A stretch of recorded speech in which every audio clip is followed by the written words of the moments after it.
The best thing I ever decided to do was just be quiet. I have nothing to say. I'm not convincing anybody that I'm a great person, and I'm not trying to fix anything I didn't break. I'm not fighting for anyone to see my worth. Whatever you do is on you. You better hope you don't regret it. In my silence, I found peace.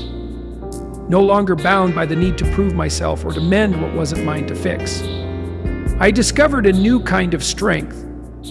It's a quiet strength, born from knowing my value doesn't hinge on anyone else's recognition. I've let go of the exhausting pursuit of validation and embraced the serenity that comes with self-acceptance.